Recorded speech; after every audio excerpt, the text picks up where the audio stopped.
En el drive no queda todo.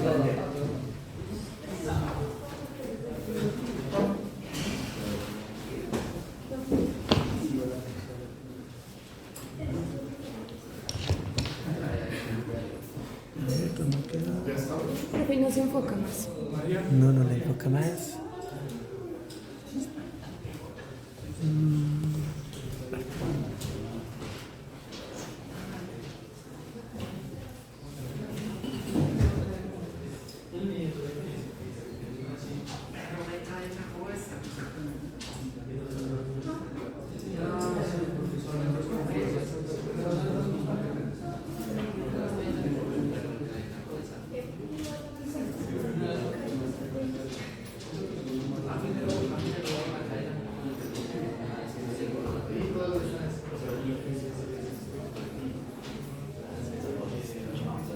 ¿Listo? ¿Empezamos?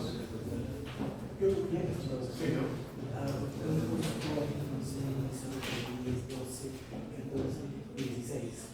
Sí, buenos días, muchachos. Entonces, tenemos la visita del doctor David Fernández. Fue compañero mío de maestría y doctorado y es un gran amigo. Entonces, ahorita se presenta. Gracias, Leo, por esta invitación. Es un placer para mí estar aquí. Había venido hace como 1000 años, entonces es muy interesante regresar. Ya ahorita con otros temas diferentes. Entonces les cuento un poquitico sobre mí. Yo hice la licenciatura en Matemáticas en la Universidad de Antioquia y posteriormente hice la maestría en Astrofísica en el INAOE. No sé si a lo mejor Leo les ha contado que es el Instituto Nacional de Astrofísica Óptica y Electrónica en Puebla. Ahí hice la maestría del doctorado. Hice también un par de estancias de investigación postdoctoral, uno en la Universidad de Pekín, en el Kavli Institute for Astronomy and Astrophysics, casualmente durante el COVID, entonces fue un poco complicado el asunto, pero fue muy interesante la experiencia. Posteriormente regresé a México, estuve un tiempo en el IRIA, el Instituto de Radioastronomía, y finalmente hace como un año regresé de Hawái, que estaba en el Canada France Hawaii Telescope, aquí lo podemos ver. Y ahí estaba también en una estancia postdoctoral, es un poco la carrera científica, te estás moviendo de un lugar a otro. Y el día de hoy les voy a compartir un poco sobre mi trabajo. Mi trabajo está enfocado en 2 líneas de investigación, una que son regiones de formación estelar, básicamente gas ionizado, regiones H2. Entonces vamos a hablar un poco sobre la física que tienen estos objetos y cómo a partir de las observaciones, digamos que yo soy más astrónomo observacional que teórico, entonces como a partir de las observaciones podemos determinar las diferentes propiedades, en este caso del medio interestelar, que es del gas ionizado, ¿no? Que es como la particularidad. Eso va a ser en el día de hoy. En la tarde vamos a usar un poquito algún código que se llama PyNet, que a lo mejor de pronto lo han tratado de escuchar, que es lo que ayuda es a resolver un montón de todas estas ecuaciones de transferencia radiativa y permite obtener los parámetros físicos de estos objetos como temperaturas, densidad, abundancias electrónicas de diferentes iones. Entonces, como para que vean un poquito cómo se maneja, no vamos a desarrollar como un código como tal, sino ya hay muchos códigos en la literatura. Este es uno en particular. Entonces la idea es como en la tarde ver cómo se utiliza y qué información se puede sacar de ahí. Y a partir de datos de MUSE es un instrumento en el BLT en Chile, que es espectroscopia de campo integral, es decir, tenemos imágenes y también tenemos espectros en cada píxel, entonces esto lo conocemos como un spaxel, ¿no? Vamos a trabajar un poquitico de esto y posteriormente en el día de mañana, en particular de estos objetos que son regiones de formación estelar, regiones H2, la vamos a extender a lo que son galaxias H2, que en realidad son brotes masivos de formación estelar, y cómo utilizar estos objetos, digamos, como candelas estandarizables para restringir parámetros cosmológicos, principalmente lo que es la constante de Hubble, y determinar si hay o no, por ejemplo, evolución en la ecuación de estado de la energía oscura. Eso es, pues, probablemente teóricamente ustedes dominan esto. Entonces, esto es un poquito más enfocado hacia cómo desde las observaciones lo podemos conectar con estos, digamos, modelos como el lambda CDM o como quinta esencia, y podemos hacer estas restricciones, ¿no? Como de W0, omega mata.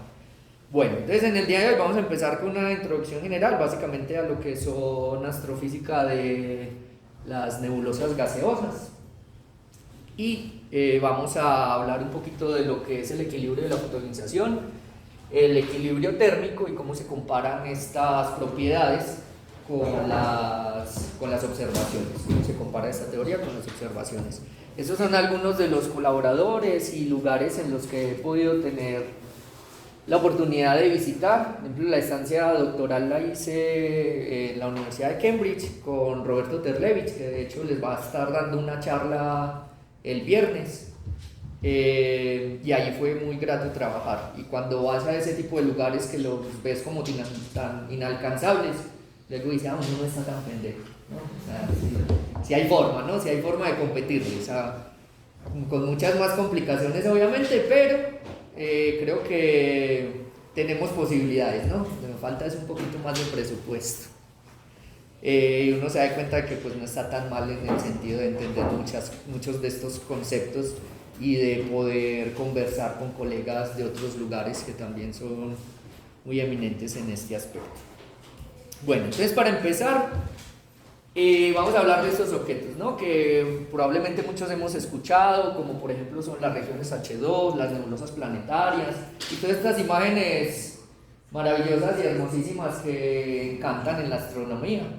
Eso es espectacular, de hecho es un enganche muchas veces ver este tipo de objetos, porque se forman y a partir, por ejemplo, de algunas, luego de que una estrella muere, entonces explota sus capas, las expulsa y luego en esa expulsión, bueno, queda ionizada. En el caso de las regiones H2 es básicamente el caso más simple, llamémoslo una estrella. Usualmente es una estrella tipo O o tipo B, son estrellas masivas y que emiten una cantidad de fotones ionizantes, que básicamente lo que hacen es todo ese hidrógeno neutro que hay alrededor, entonces lo ioniza.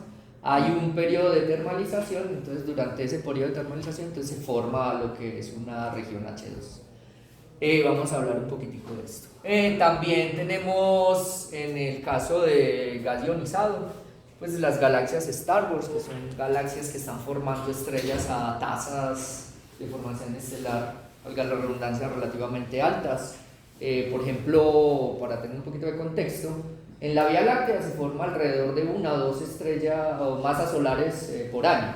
En estas Star Wars pueden ser cientos o inclusive, si nos vamos un poco más hacia el universo temprano, pueden ser inclusive miles, ¿no? Hay un problema ahorita que está relacionado con por ejemplo el James Webb, que está demostrando que realmente tasas de formación estelar de estas galaxias que están tan lejanas no son tan súper altas, sino que son más normalitas como las conocemos hoy en día, solo que hay un problema de confusión que no podíamos resolver antes, porque no teníamos la capacidad de ver, digamos, los cúmulos individuales de diferentes galaxias. Entonces veíamos todo como un todo y se le asumían esas tasas de formación. Entonces básicamente aquí tenemos, estos son los objetos que podemos analizar a partir del gas ionizado y podemos obtener básicamente su espectro, ¿no? De la región H2, y a partir de los espectros de esta región H2 podemos inferir también propiedades del cúmulo ionizante, ¿no? Entonces tenemos básicamente la imagen general es lo más simple, una estrella, gas neutro alrededor de ella, y que hay una región que se ha ionizado. Entonces puede ser una estrella, o ya cuando nos vamos a otros objetos ya no son una estrella, sino son cientos de estrellas, básicamente un cúmulo supermasivo, y obtenemos entonces este tipo de imágenes, ¿no? Que son típicos de lo que son regiones H2. Aquí tenemos entonces lo que es básicamente el espectro electromagnético, eso es básicamente pan de cada día. Tenemos las diferentes, por ejemplo, capacidades que podemos tener de observación, es decir, hay unos rangos, unas ventanas ópticas donde nosotros no necesitamos ubicar telescopios muy altos, en el caso de para observar en longitudes de onda óptica. Pues si nos vamos más hacia longitudes de onda menores, frecuencias mayores, aquí sí, estoy correcto. ¿Sí estoy correcto o no? Tenemos entre una radiación mucho más potente que usualmente puede ser absorbida por la atmósfera, entonces ahí necesitamos movernos, ¿no? hacia otras altitudes. Por ejemplo, ya si nos movemos hacia estas zonas, lo que es milimétrico, submilimétrico, tenemos aquí entonces, por ejemplo, que básicamente la opacidad de la atmósfera absorbe toda esa radiación, entonces necesitamos ir cada vez más alto para reducir esa opacidad óptica y poder capturar, digamos, estas fuentes. Y por eso hay observatorios como ALMA, está a 5.200 metros sobre el nivel del mar, y hay, por ejemplo, observatorios que ahorita lo comisionaron, que era SOFIA, que era básicamente un Boeing 747, donde pusieron un telescopio de 2 metros, y entonces él hacía una trayectoria y podía observar a altitud de 10 kilómetros, ¿no?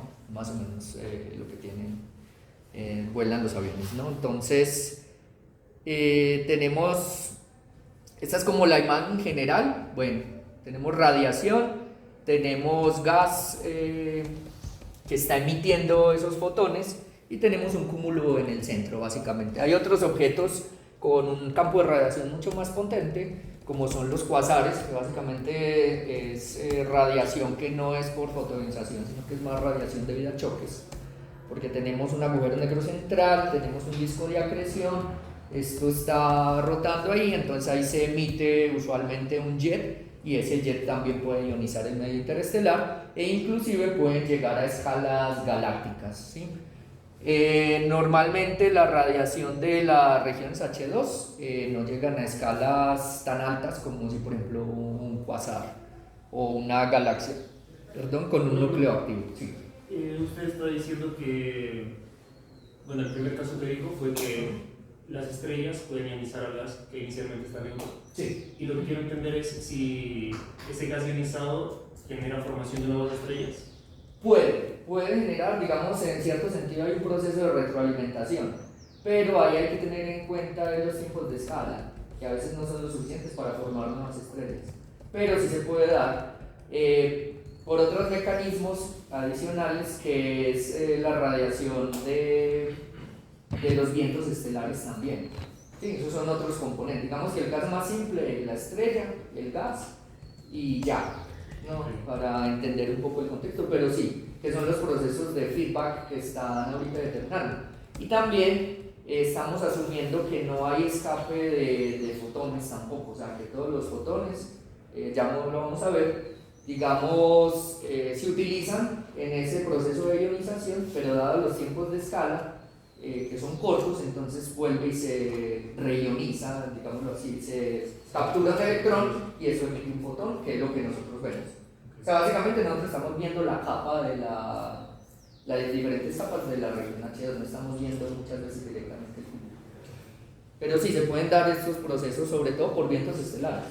Los vientos estelares pueden influenciar, chocar el gas, y se ha demostrado que en ese gas chocado se pueden formar nuevas estrellas, dependiendo también de los tamaños de la nube molecular que esté chocando. Pero no es el único mecanismo ni suficiente para que se generen nuevas estrellas. Exacto, sí, no es lo único. Usualmente se forman las nuevas estrellas por colapso gravitacional de la nube molecular, que se llegan a creo que la densidad crítica de Jeans, de la masa de Jeans, y entonces colapsan, y ese colapso hace que se forme, digamos, las estrellas, ¿no? Esa es como la forma de que se pueden formar, porque si uno se va a esos mecanismos, también, por ejemplo, por la presión de radiación de algunas galaxias, también se han formado en esas jellyfish que llaman, son unas galaxias que básicamente tienen como unas colas, y en esas jellyfish lo que hay es mucha presión, porque el gas se está moviendo a muy alta velocidad, entonces en esos filamentos se forman nuevas estrellas. Sí puede pasar. Bueno, entonces aquí tenemos básicamente las ideas de las que estábamos hablando, y aquí tenemos lo que es un parámetro importante, que es la esfera de Strömgren, que es básicamente el límite. ¿Por qué? Porque uno tiene una fuente finita de fotones entonces uno no puede ionizar una fuente infinita, ¿sí? Entonces hay un límite y ese límite está formando una pequeña, llamémoslo así, capa que alrededor de 0.1 parsec o más o menos 0.1 parsec, o sea, es una pequeña capa donde está, digamos, como el final de la región H2 en términos de ionización del hidrógeno, ¿no? Eso es básicamente que es lo más simple que podemos intentar comprender, porque ya si nos vamos a átomos más complejos, pues ya es más complicado todo. Entonces aquí tenemos diferentes procesos que son, por ejemplo, en este esquema, pues tenemos una fuente de radiación usualmente ultravioleta. Ya vamos a ver, por ejemplo, para ionizar el hidrógeno que necesitamos los 13.6 electronvolts o los 912 angstroms en emisión, si no estoy mal, creo que sí son esos los valores. Entonces esas fuentes emiten toda esa radiación ultravioleta. Entonces aquí estos ocurren procesos de ionización, los tiempos de escala son muy cortos, entonces se vuelven a recombinar, pero también quedan por ahí electrones que están libres y que se están moviendo, ¿no? Esos electrones también generan una emisión de un continuo, muy tenue, pero es una emisión de un continuo. Y lo que tenemos aquí también es que esos electrones empiezan a haber unos procesos de termalización, entonces esos electrones empiezan a distribuir y su energía cinética en promedio, entonces está en equilibrio, llamémoslo así, termodinámico local, y que es básicamente dado por una distribución de Maxwell a cierta temperatura, ¿no? Entonces ahí podemos encontrar temperaturas típicas de regiones H2 de 10 a la 4 Kelvin, o sea, 10.000, 20.000, más o menos en ese rango están las regiones. Entonces eso es como un esquema de los procesos que nos están ocurriendo acá. El electrón, tenemos el átomo de hidrógeno, llega un fotón, lo ioniza, entonces queda un electrón por ahí, pero rápidamente es como recapturado y emite un fotón que nosotros podemos observar.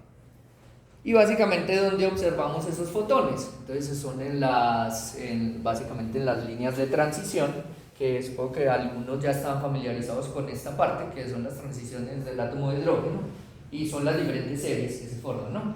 Dependiendo de si la transición es a cierto nivel.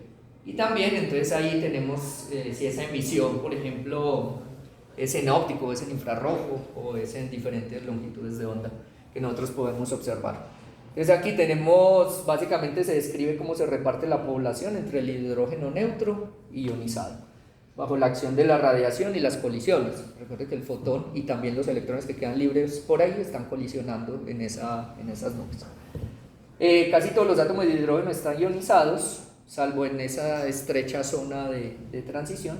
Y aquí tenemos las diferentes, llamémoslas así, series, que son Lyman, que son las series de Balmer, usualmente las que más nosotros podemos observar en el rango óptico son las series de Balmer, Pache, Brackett, y pues hay una serie de diferentes transiciones respecto al átomo de hidrógeno. Listo. Entonces básicamente eso es la herramienta fundamental del átomo de hidrógeno. Menos mal, la mayor parte del universo, el elemento más abundante es el hidrógeno y el helio. Entonces digamos que eso simplifica muchos de los cálculos que muchas veces hacemos. Y aquí pues tenemos todas estas transiciones dentro del átomo de hidrógeno a diferentes niveles. Entonces aquí tenemos un ejemplo básicamente de un diagrama, llamémoslo así, parcial de los niveles de energía y las diferentes transiciones. Todas esas transiciones entonces van a generar la emisión de un fotón, y esos fotones entonces nos van a generar un espectro, y en ese espectro entonces cuando lo vamos a observar tenemos aquí, ¿no? Lyman en el ultravioleta, H alfa más hacia la zona del rojo, H beta hacia la zona del azul, H gamma, H delta, H en alfa, etcétera, etcétera, ¿sí? Usualmente en astronomía utilizamos sobre todo H gamma, H beta y H alfa, ¿cierto? Porque también hay una correspondencia entre los cocientes de estas dos líneas, por ejemplo, entre H alfa sobre H beta, es alrededor de 3, digamos la razón entre las dos líneas, y H beta y H gamma, que es el H gamma sobre H beta, que es como 0.45, y esto es lo que nos permite también calcular propiedades del polvo y otras propiedades como la extinción. ¿Por qué? Si no estuviera extinto, esperaríamos que el cociente de esas líneas fuera exactamente alrededor de 2.86 o 3, depende un poquito de la temperatura. Pero en ese caso, cuando no encontramos eso, entonces eso nos permite cuantificar cuánta extinción, digamos, en la línea de se está obteniendo. Entonces, a partir de ahí, uno poder, digamos, estimar ciertas propiedades pues, del polvo, etc. Entonces, aquí podemos ver líneas de la serie de Balmer, son bastante intensas. El hecho de que sean muy intensas es muy bueno porque también, al ser muy intensos, nos permiten observar muy distantes. Porque estas líneas, por el corrimiento al rojo, entonces se van moviendo, ¿no? Entonces estamos en el espectro óptico, luego llegamos a la zona del rojo, luego al infrarrojo y luego nos vamos moviendo. Entonces podemos detectar H-alfa hoy en día con el James Webb y con el instrumento creo que es EMIR, no me acuerdo. Bueno, es el espectrógrafo, porque está NIRCam, que es la cámara infrarroja, pero hay otro que es un espectrógrafo. Este espectrógrafo nos permite detectar hasta galaxias a Redshift 7 para estas líneas de Balmer, H-alfa, H-beta. Hasta que llega un momento en que se nos sale el detector y entonces ya necesitamos ir hacia zonas, hacia otro tipo de instrumentación, otro tipo de telescopios. Bueno, entonces aquí un poquito como para tener una idea de todas estas transiciones, nos generan un espectro y esto es un espectro típico de una región H2 o de una nebulosa planetaria, ¿sí? Si observan el continuo que proviene de todos esos fotones que están por ahí, llamémoslo en el infinito moviéndose, emiten muy poco, que se recombinan muy rápido, y las líneas superintensas, aquí tenemos en este caso 65-63 que es H-alfa, H-beta 48-61 y así sucesivamente. Y también hay otras líneas de elementos más pesados como son los del oxígeno. Ahorita lo vamos a ver, solo que estas líneas del oxígeno, pues entonces ya tenemos oxígeno 1, oxígeno 2, oxígeno 3, porque lo podemos ionizar diferentes veces. Bueno, y aquí tenemos, ustedes ya son súper expertos en esto, que son esos son los tres estados, digámoslo así, más bajos del átomo de hidrógeno y las diferentes transiciones que se pueden encontrar. Recuerden que hay unas reglas, a lo mejor esto sí lo pueden consultar también, cuáles son las reglas de selección, no sé si ya las han visto o no, y también identificar aquí cuáles son las líneas permitidas, semiprohibidas y prohibidas, a ver a qué se refiere esos conceptos, ¿no? Usualmente se utilizan mucho cuando estudiamos regiones de formación estelar, ¿no? Entonces hablamos de líneas permitidas, de líneas prohibidas, etc. Entonces si lo pueden consultar, luego los discutimos. Y acá entonces tenemos la notación general para las diferentes transiciones, tenemos el N, el número cuántico principal, el spin, el momento angular orbital total. Y aquí, no sé si recuerdan un poquito estos niveles, los SPDFG, no sé si alguna vez lo han visto, o por ejemplo en los libros por allá siempre les digo del preescolar, en los libros de química, que ustedes hacían unas transiciones y se iban, ¿no?, dando la vuelta, y veían esas letras. Resulta que esas letras, así como una anécdota histórica, antes de la mecánica cuántica los espectros se clasificaban a ojo, ¿sí? Entonces al clasificarlos a ojo encontraban, por ejemplo, si son líneas nítidas, entonces sharp S, si son líneas principales P, difusas D, y así sucesivamente. Y esa notación se quedó y esa es la que utilizan hoy en día para los niveles de transición de los átomos, solo que ya la física cuántica vino a darle una interpretación, ¿no?, a todo eso, pero básicamente se quedó la misma notación que se tiene, ¿no? Entonces es una cosa pues un poco anecdótica que ocurre, ¿no? En física muchos físicos ponen nombres muy llamativos a todas las cosas que van encontrando, ¿no? Bueno, entonces acá tenemos lo que es fotoionización y tenemos básicamente ¿qué es? Tenemos el átomo de hidrógeno más un fotón, ¿sí? Entonces el átomo queda ionizado y se emite y queda un electrón, digámoslo así, queda un electrón libre. Entonces tenemos que eso Solo se da para, bueno, estos átomos absorben fotones ultravioleta con energía mayor a la energía de ionización, que es mayor o igual a 13.6 electronvolts, o los 912 Armstrong, ¿sí? Si lo ven en términos de longitud. Y entonces tenemos que la energía cinética de ese electrón pues va a ser igual a h nu menos los 13.6 electronvolts. Entonces, usualmente cuando está en un nivel excitado, pues él tiende otra vez a bajar a su estado base, estado fundamental. Y aquí entonces tenemos transiciones radiativas permitidas, las que son muy probables, con tiempos de vida típicos de 10 a la menos 8 y 10 a la menos 4 segundos. Quiere decir eso, que prácticamente casi que se ioniza y vuelve otra vez y se recombina, ¿no? Entonces son tiempos muy cortos. Esto también es interesante. Bueno, el nivel, llamémoslo así, el 22S, que es un nivel raro metaestable, son por las reglas de selección. Entonces, si cuando hagan la consulta esta se van a dar cuenta de esta parte. Listo. Y aquí tenemos que inclusive aunque esa transición se puede dar, tiene también tiempos de vida de 0.12 segundos. Entonces, realmente de todo el tiempo que viaja el fotón que está ionizando, que son alrededor de unos 10 a la 6, todavía sigue siendo muy corto, entonces no puede radiar fácilmente, y aparte de esto emite 2 fotones a la vez. Y acá tenemos lo que sería entonces la distribución de frecuencias con respecto a la cross section de la ionización, en este caso para el hidrógeno y para el helio, ¿sí? Entonces aquí está, básicamente tenemos un pico alrededor de los 912 Armstrong y luego decae como nu a la menos 3, más o menos eso es como el decaimiento, y eso es lo que nos permite luego cuantificar, por ejemplo, en el campo de radiación de las estrellas y ver cuánto sería su contribución. Listo. Y aquí tenemos básicamente, ¿qué queremos decir con esto? Si un átomo se excita, básicamente instantáneamente emite un fotón y cada nivel más bajo. Tiempo típico del átomo de hidrógeno neutral pasa antes de ser de nuevo fotoionizado en una nebulosa y es del orden de 10 a la 8, ¿no? Entonces son básicamente diferentes órdenes de magnitud que tenemos. Y entonces hay un proceso de fotoionización y hay otro proceso entonces de recombinación, ¿no? Entonces la idea es encontrar un equilibrio entre estos dos procesos para poder resolver las diferentes ecuaciones de transferencia radiativa que se utilizan, ¿no?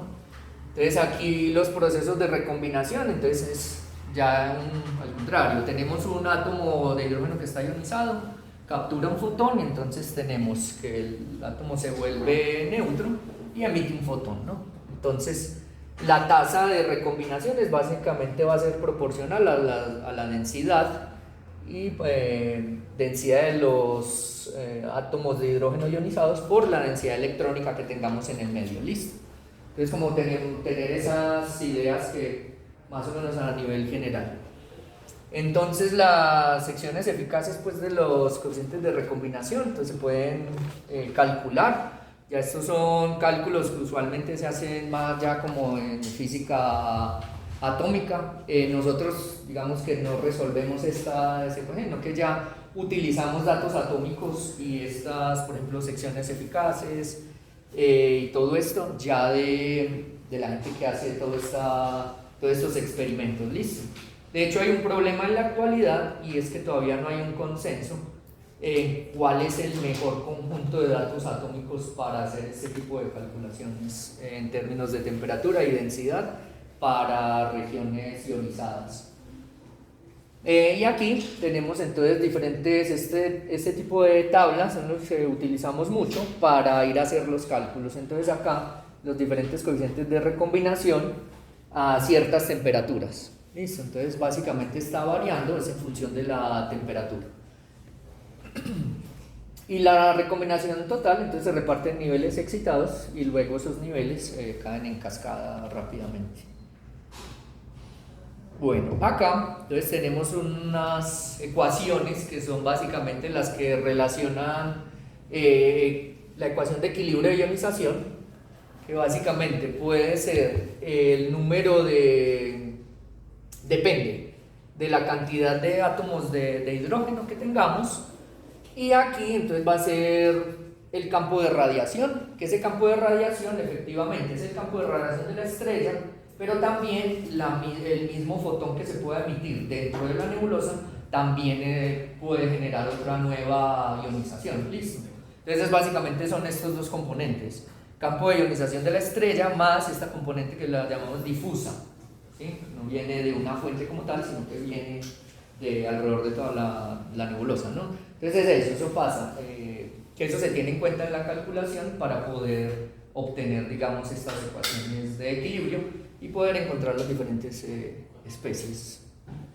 Y tenemos entonces esta ecuación de transferencia radiativa difusa, que es básicamente, otra vez ya con signo negativo, porque pues estamos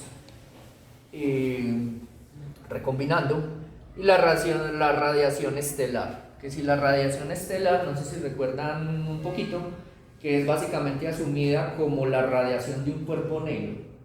No sé si han escuchado en algún momento. O sea, un espectro estelar está básicamente definido.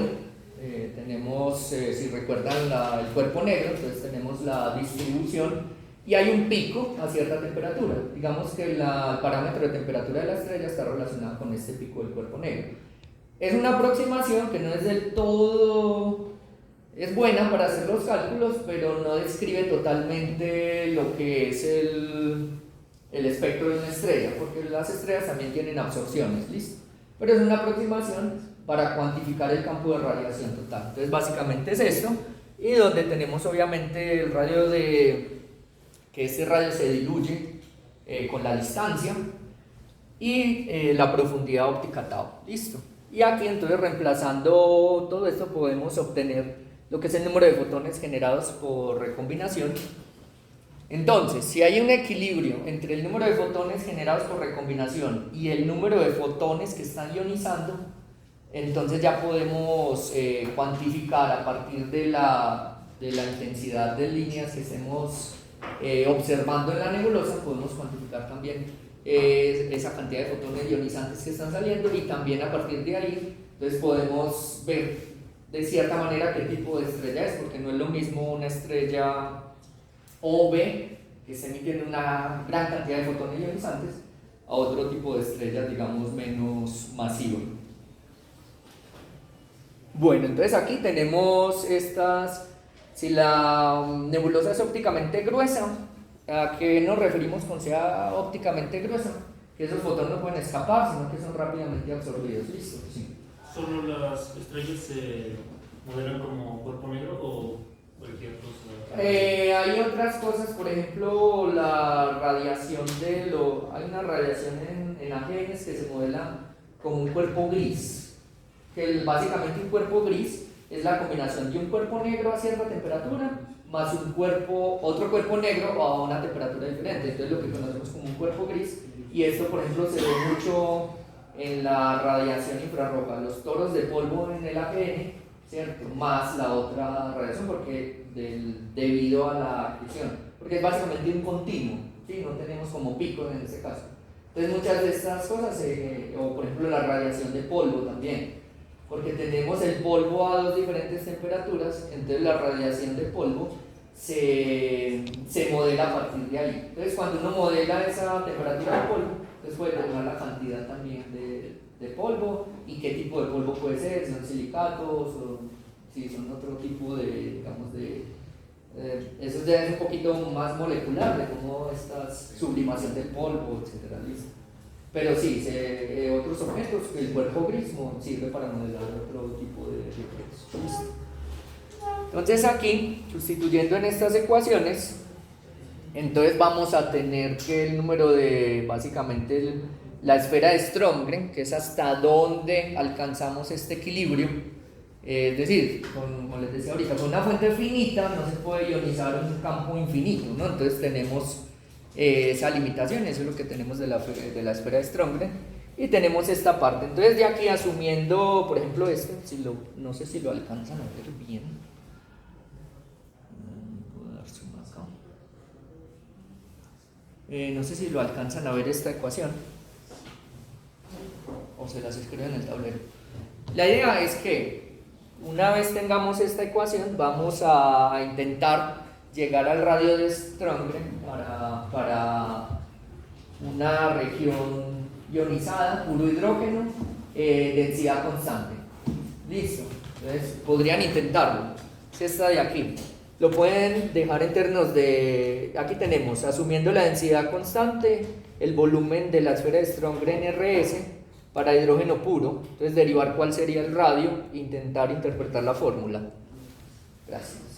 Entonces los voy a escribir acá. No es un cálculo, no es muy complicado, es bastante sencillo. Eso sí son borradores. Entonces tenemos Q, que es básicamente la integral de alfa. Recuerden que este alfa son los coeficientes de recombinación. Creo que hay dinero.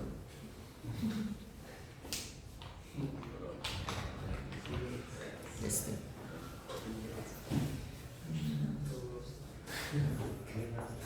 Alfa, beta. Tenemos aquí la densidad de electrones, la densidad de protones, ¿cierto? Por el dB, que sería el volumen, ¿no? Porque tenemos la estrellita por aquí.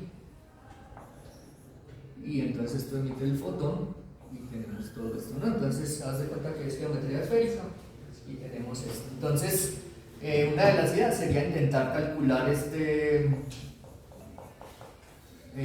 recordemos que Q va a ser igual a la cantidad de fotones ionizantes. En este caso, Q es igual a 10 a la 49. Q es 10 a la 49, es 10 a la menos 1. Y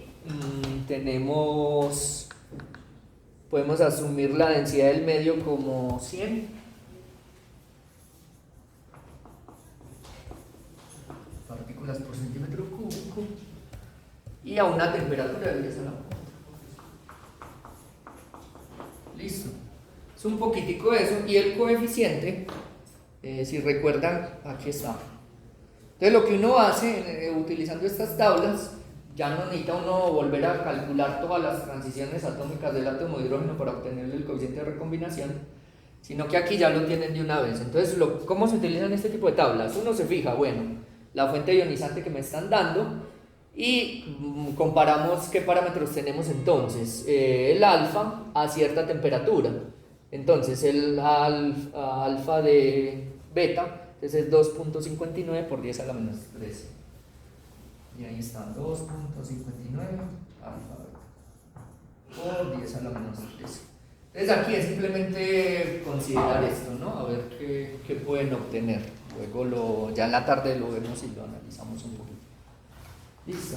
Está más o menos clara la idea de qué podrían hacer para encontrar esta formulita del radio. Básicamente es encontrar RS, es encontrar la distribución RS. Profe, ¿te parece si hiciéramos un resumen cortito de la idea principal y de cuál es el objetivo para que ellos en la tarde lo tengan presente? Ok, el objetivo de esto es conocer cómo se transforman. Bueno, de este ejercicio o en general. De lo que usted va a hacer en la tarde para que ellos no tengan como la idea bien precisa. Ok, listo. Entonces, con todo esto, ¿qué es lo que vamos a hacer en la tarde? Listo, entonces con todo esto lo que vamos a aplicar es utilizar este código PyNet, que es básicamente para medir estas intensidades de línea. Me falta una partecita acá y ya les voy explicando para que lo entiendan un poquito más simple. Voy a terminar esta parte y ya van a ver el objetivo. Bueno, estos son diferentes campos de radiación. Y acá es para, si consideramos el helio también, y bueno, esta parte, esto. Ya conociendo un poquito más o menos que lo que debemos de tener es el equilibrio entre recombinación y fotoionización, ¿sí? Entonces ya, eso es para el átomo de hidrógeno, que es lo más fácil de tener. Entonces ahora, ¿qué ocurre? Utilizamos estos datos entonces para poder obtener los diferentes diagnósticos de la nebulosa. Entonces, por ejemplo, acá tenemos lo que serían cocientes de líneas para diferentes niveles, y cómo esos cocientes de línea entonces nos van a hablar de la densidad y la temperatura, que es básicamente lo que vamos a hacer en la tarde. A partir de emisividades y todo esto, ver cuál es la física que hay detrás de estos cocientes de línea y por qué un poco nos sirve para diagnosticar nebulosas ionizadas. Entonces aquí, por ejemplo, en este esquema tenemos lo siguiente. Las transiciones del oxígeno 3, ¿no? Entonces son la misma especie, diferentes transiciones. Entonces tenemos dos líneas o tres líneas, básicamente la 5007, 4959 y 4363, como les mostraba antes, en el rango óptico, ¿no? Si recuerdan el espectro que les mostré anteriormente. Y a partir de aquí, entonces lo que tenemos es estas transiciones tienen diferentes potenciales de ionización. Entonces hay unas que van a depender más de ¿qué? De la temperatura. ¿Por qué? Porque la densidad, igual por ejemplo los metales, el más abundante, digamos en el interestelar, es el oxígeno, ¿no? Entonces aquí, por ejemplo, esta línea depende poco, tenemos el oxígeno 3 depende poco de la densidad. Un diagrama de niveles, la 4959 y la 5007 salen del nivel intermedio, mientras que la 4363 sale del nivel superior. Entonces, como las energías de excitación son muy diferentes, las tasas de excitación de esos niveles dependen fuertemente de la temperatura. Entonces, a partir de ahí, ya vimos un montón de coeficientes de la cross section y esto. Entonces ya dentro de los códigos ya eso está implementado. Entonces ya simplemente uno mide los espectros y a partir de los espectros entonces calcula estas intensidades de luz. Entonces tenemos aquí, por ejemplo, como ya les decía anteriormente, hay una que viene de un nivel más superior que otro, pero son de la misma especie, ¿no? Entonces eso es lo que nos permite caracterizar esto. Entonces para el oxígeno 3 en este caso podemos derivar temperaturas electrónicas, básicamente la temperatura del gas. Y aquí para el otro elemento es el nitrógeno 2, ¿listo? Entonces tenemos como las transiciones, pero ya de otras especies ionizadas, digamos de elementos más pesados. Entonces, a partir de acá tenemos lo que son razones de línea, que es básicamente ya medidas o calculadas desde la física atómica, y tenemos las diferentes temperaturas que nosotros podemos caracterizar. Entonces, por ejemplo, en estas curvas, si usted va a un espectro, mide esas líneas, entonces ya estas curvas me pueden ubicar dónde está, digamos, la temperatura electrónica que yo tendría, o la esperada, sí. ¿Esas curvas son empíricas? ¿Las de abajo? No, estas se calculan a partir de las transiciones atómicas. O sea, digamos que ya todo se resuelven estas ecuaciones que anteriormente les mostré, pero la cosa para el átomo de hidrógeno, digamos que es más simple. Para cuando se introducen otros elementos como el helio, el nitrógeno, el oxígeno, entonces ya estas ecuaciones se vuelven un poco más grandes y hay que acoplarlas de cierta manera, especialmente por ejemplo acá. Aquí tenemos, esta es una forma de acoplar las ecuaciones, tanto con la ionización del hidrógeno más la ionización del helio, ¿no? Entonces a partir de ahí se empiezan a acoplar otros elementos y eso es lo que permite entonces resolver, y se hacen a través de soluciones de física atómica. Bueno, entonces esto es lo que nos permite un poco caracterizar lo que es densidades y temperaturas. ¿Y por qué la esfera o el radio de Strömgren? Aquí podemos ver un caso de regiones observadas y podemos ver lo que son, por ejemplo, la nebulosa del Anillo y una nebulosa planetaria en S6543 y los diferentes elementos. Tenemos una estrella central de 120.000 Kelvin, o sea, es un campo de radiación bastante fuerte, y podemos ver aquí lo que sería entonces esa estructura de ionización. Es decir, si nos vamos a cada especie, cada una podría tener su esfera de Strömgren a diferentes niveles, solo que resolverlas ya es mucho más complejo. Entonces lo que hacemos es poder caracterizar dónde están ubicados estos elementos y eso nos da, digamos, la estructura de ionización de la nebulosa. Por ejemplo, en este diagrama podemos ver una estructura de ionización del helio, del hidrógeno, y esto entonces tiene el límite en distancia, ¿no? A partir de la fuente ionizante. Y aquí, por ejemplo, de esta, que es los diferentes potenciales de ionización que nosotros podemos encontrar. Bueno, y entonces, utilizando todo esto, que era lo que les decía, y los mecanismos de enfriamiento, que ya los había mencionado anteriormente, que son todos estos, que los electrones se termalicen, entonces que entre en equilibrio, y que a partir de ahí tengamos una distribución Maxwell-Boltzmann a cierta temperatura, que es básicamente la temperatura típica de la nebulosa. Para la densidad, entonces ocurre algo similar. Tenemos aquí dos líneas, la densidad electrónica promedio. Se pueden ir viendo qué tanto afectan las colisiones. Ya en este caso no es la temperatura, sino qué tanto afectan las colisiones, aunque también está un poco relacionado. Pero aquí podemos ver dos transiciones que básicamente los potenciales de ionización son muy similares. Entonces, ¿esto qué hace que sean similares? Es reducir la dependencia con la temperatura. Y solo me queda entonces la dependencia con el número de colisiones que está relacionado con la densidad electrónica que tenemos en el medio. Entonces acá tenemos, por ejemplo, lo que la línea de oxígeno 2 y la de azufre 2, ¿no? Que son potenciales, si nos fijamos en términos de la longitud de onda, por ejemplo, que se puede luego hacer el cálculo en electron volts, está a 3729 y 3726, o sea, son solo 2 Armstrong de diferencia, no sé a cuánto equivaldría en electron volts. Y aquí la línea del azufre 2, que es la 6731 y la 6716. Entonces acá tenemos de nuevo la densidad electrónica como función de las razones de intensidad de estas líneas, ¿no? Entonces estas son muy parecidas, entonces obtenemos diferentes curvas, que parte de esto es lo que ustedes van a graficar ahora en la tarde, ¿no? Cómo pueden salir esas curvas y cómo las pueden luego utilizar para hacer sus calculitos de densidad y temperatura electrónica. Entonces eso es también uno de los objetivos, que ustedes puedan utilizar este software de PyNet y hacer este tipo de curvas y interpretar, ¿no? Que interpretar a ver qué es lo que nos dicen estas cosas, porque ya ahorita hay muchas cosas que ya están hechas, pero la idea es que se puedan aprender a interpretar.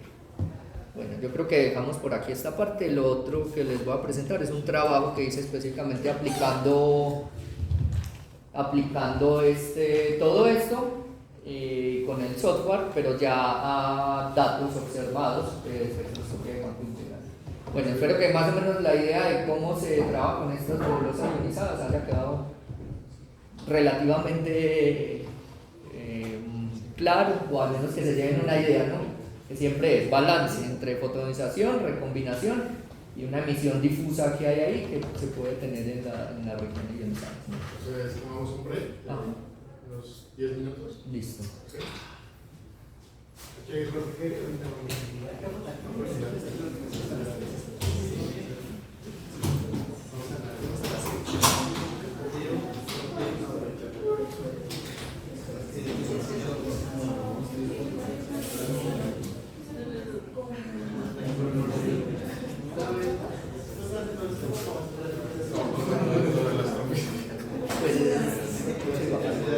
Pero sí, interesante.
lo primero que dices, ¿no? Ah, bueno, está fuerte. Por favor, salimos un ratito y... Ataque.